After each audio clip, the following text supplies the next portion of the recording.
Hi, welcome to SBR Sports Picks. I'm Peter Loshak. This is the Into the Weekend with BetDSI show for the divisional round of the NFL playoffs. As always, we're talking with Brent, the headlines manager at DSI Sportsbook. Brent told us about some interesting stuff last week, and late action came in on the Steelers and the Packers, and all that sharp action actually cashed last week. We'll see what he has to tell us about action that he's taken so far on the divisional round games up through Friday afternoon. Brent, thanks so much for being back with us.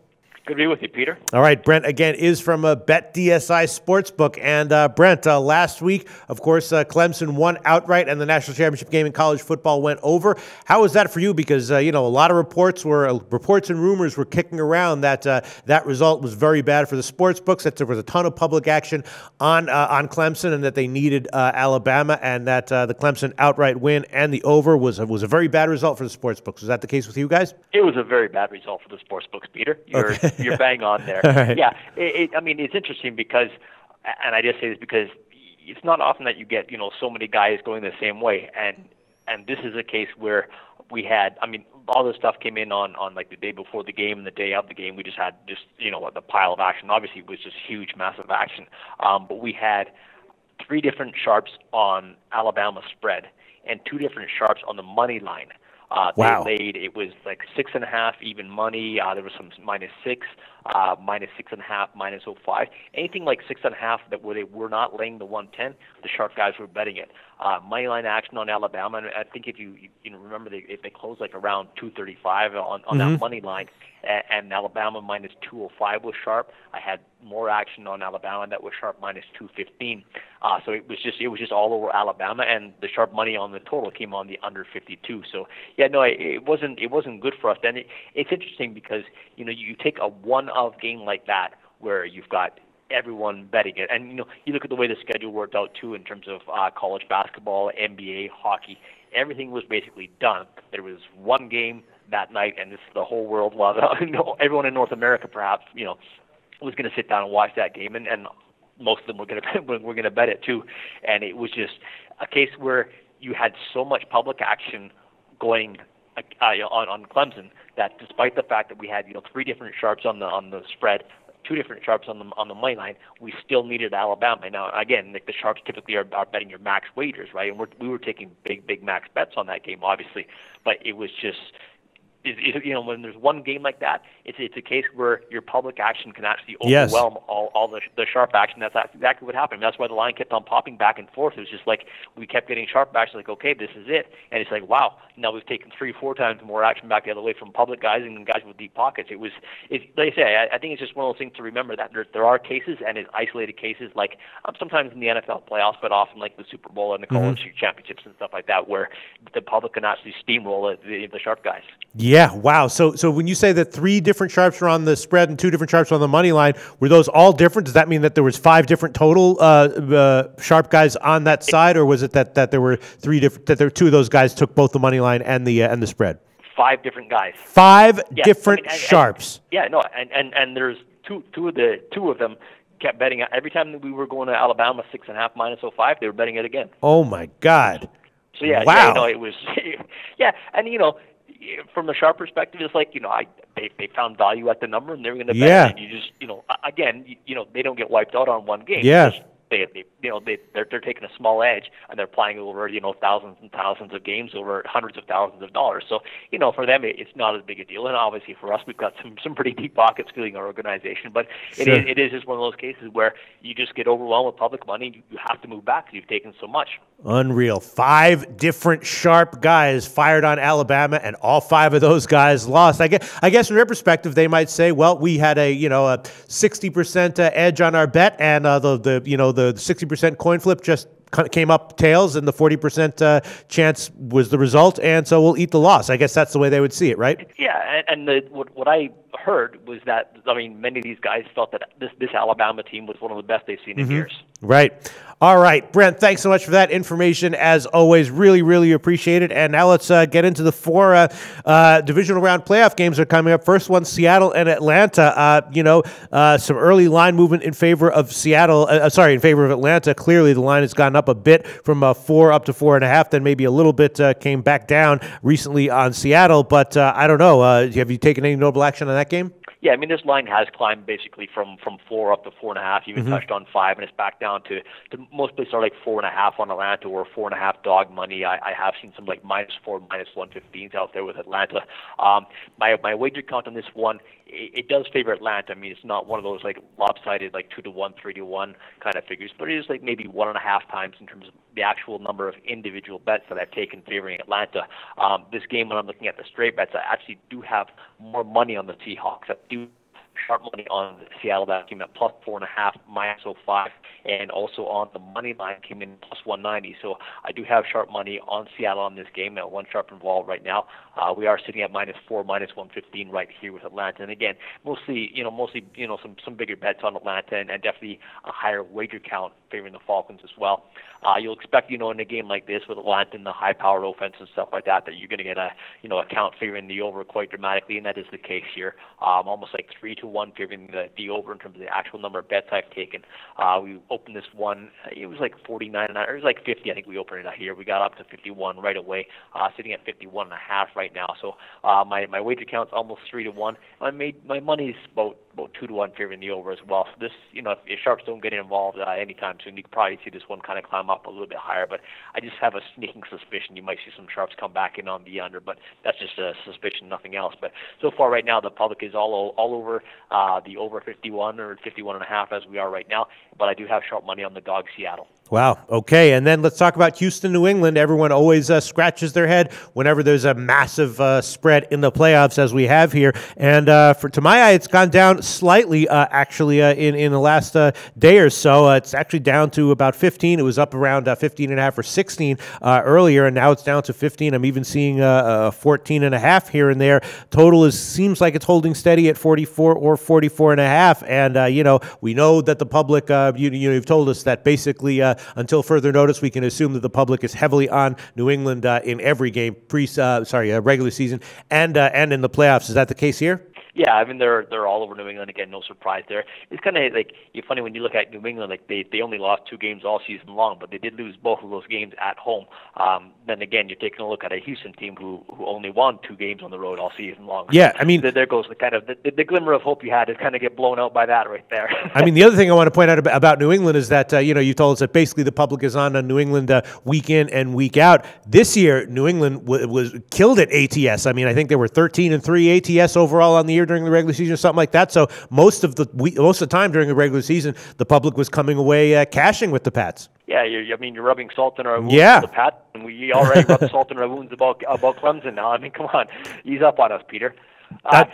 This one, so far the number, I mean, I'm sitting at 15.5. I know there's lower numbers out there. I mean, we're at 16, and honestly, if there weren't books lower like 15 or 14.5, I'd probably still be being at 16. Mm-hmm. My wager count in terms of the actual number of bets I've taken is 4-1 favoring New England. So, I mean, you'd expect the big number to kind of, have people kind of a little cautious. Maybe they don't want to lay 15.5, 16 points, but it hasn't really stopped anyone. So they're still laying it with New England. I think we're going to see with Houston is maybe like on the the parlay teaser side of things, maybe more teaser action their way. If they can getting 22.5 points or whatever it may be on a teaser, it has to sound attractive. But I mean, with New England, you just never know. So right now, I do not have any sharp action involved on neither the side nor the total. In house, we're sitting at 15.5. Again, like I said, my money favors New England about 3-1. My wager count's almost 4-1 in terms of the actual number of bets I've taken on New England. The total about 2.5 times favoring the over. Money's about twice as much on the over as well. So it's just all public right now betting the over as one would expect and betting New England as well. All right, Brent. Now let's move on to the Sunday games. First of all, the time of the Pittsburgh and KC game has been changed. We'll get into that in a second. So now Dallas and Green Bay is the early game at 4:30 Eastern, and Green Bay, of course, has been an absolute juggernaut since they were 4-6, and since Aaron Rodgers made the famous prediction they were going to run the table. They did run the table, winning game in and game out, cashing most of the time, and now they're a 4.5 or 5-point dog to Dallas. That line's gotten bet up a little bit. I have no clue. We know that in general the public does like to bet Green Bay when Rodgers is in, right? Or is that not the case? Yeah, I mean, they typically like to bet Green Bay, and they typically like to bet the over, and that's Yeah. basically the profile of this game as well. Now, we haven't seen much movement on this game, and the reason because of that is, once we hit the 5, even though we do have, the public money on Green Bay, I did take early sharp action, just one bet that one sharp guy did come in on Dallas, and that was at Dallas -4, -05. So we've been sitting at 5 basically since then. When I look at my actual number of wagers, it's like about 2-1 favoring the Green Bay. My money's just almost dead even actually on this one. It slightly favors Dallas, and it's because of the bigger, sharper bet that came in there. So I mean, these are the teams that are so like marquee in terms of the public, in terms of where they're going to go. I mean, you can easily convince someone, a public guy, how the Dallas is the right side or how Green Bay is the right side. So I expect things to even out both in terms of like the wager count. I expect maybe to be slightly greater towards Green Bay, but I think our money will be kind of dead even on this one. Same thing with the over. I mean, as of right now, I do not have any sharp action involved, but the public started betting this one over 51.5. We're up to 52.5 right now. My wager count on the over it's like 4-1 on the over already. So I mean, that's just all public money there. My actual money is about 3-1 favoring the over as well, which kind of indicates that I don't have sharp action involved on the total yet. But yeah, I mean, almost like 4-1 favoring the over, which is quite significant, quite a significant count, and about 2-1 favoring the Packers right now. So I only have one sharp involved so far, but he is on Dallas, so that kind of qualifies I guess as a public and sharp split. Yeah, but I was also going to say that at least when Tony Romo was the quarterback, the public also liked to bet Dallas as well, or is that not the case? Has that not been the case this year? Yeah, no, Dallas is, like I was saying, they're pretty much an easy sell in terms of the public. The public can definitely get behind Dallas quite easily. I mean, you look at the 3 games that they lost. I mean, the last one would kind of throw that one out, the last game of the season, and lost to the Giants twice, and they were 7-1 at home and stuff like that. So it's easy to get behind them. I mean, obviously Green Bay gets all the press in terms of the quarterback with Rodgers, and definitely the run they've been on is quite significant as well. Look at the numbers in terms of points for and against and all that kind of stuff. You kind of have to throw that stuff out the window unless you just kind of narrow it down to Green Bay's run, because that gives you a better picture. But I mean, Dallas has been pretty stout on defense, and they obviously did well putting up a whole lot of points. So like I said, this is one of those games where we're just going to get a ton of action because the public, I think, is going to be quite split on this one, and the sharps will let us know where the line goes after this. Right. Okay, and now let's talk about Pittsburgh KC. Again, the time has been changed due to the weather. It's now down to an 8:30 or an 8:20 p.m. Eastern start, and we've seen a lot of line movement both on the side and total here. Some having to do with the reports of Roethlisberger's injury, some having to do with the weather. Earlier the KC took a very early action. Now the line's gone back down.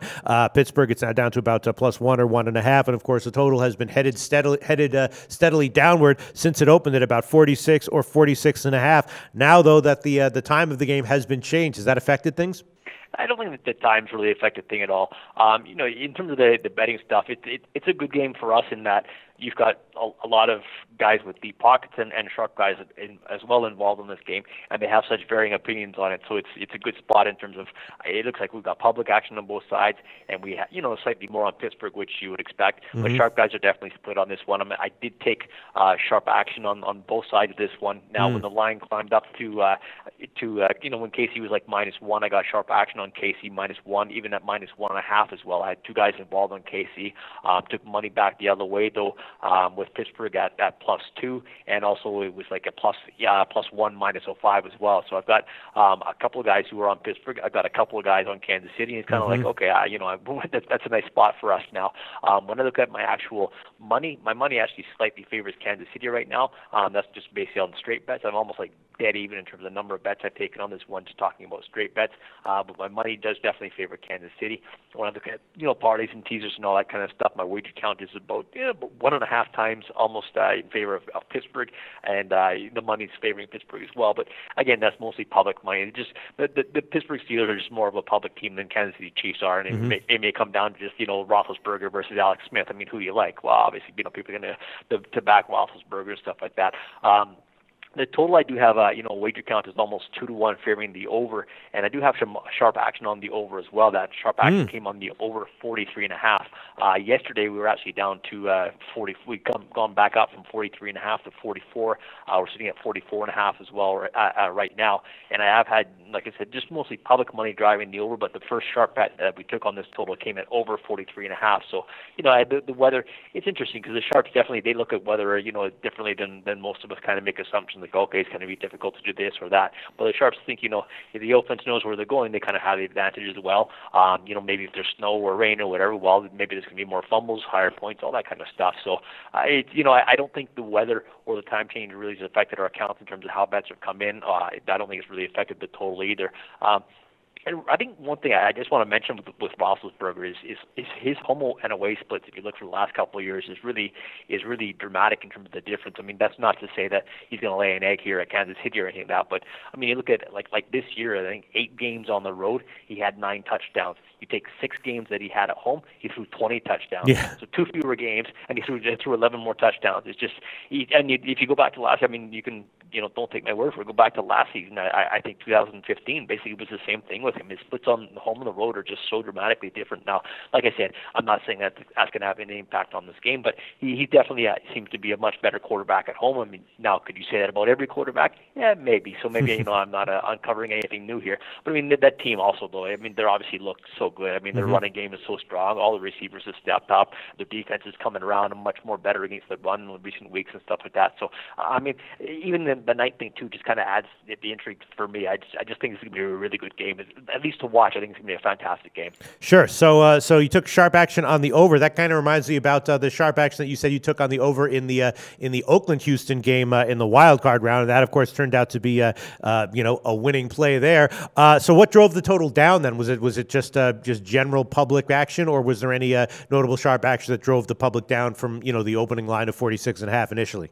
Well, I mean, we opened here at 45.5. I know some people open 46, but even then, like even the 46 number, I mean, I can take a look at the line history, and it got bet down like to 45 right away from that. Then it got dribbled down. I mean, they did go down to even from 45, they went 44.5, and then right to. I mean, it was like minutes later they're at 44. So it went down really quick. Maybe slightly overreaction. Who knows? But it looked like the trend was going towards the under, and it was just like just public bets basically coming in, and guys who maybe thought they were getting an edge on something. Maybe they're thinking about the weather, what have you. Who knows?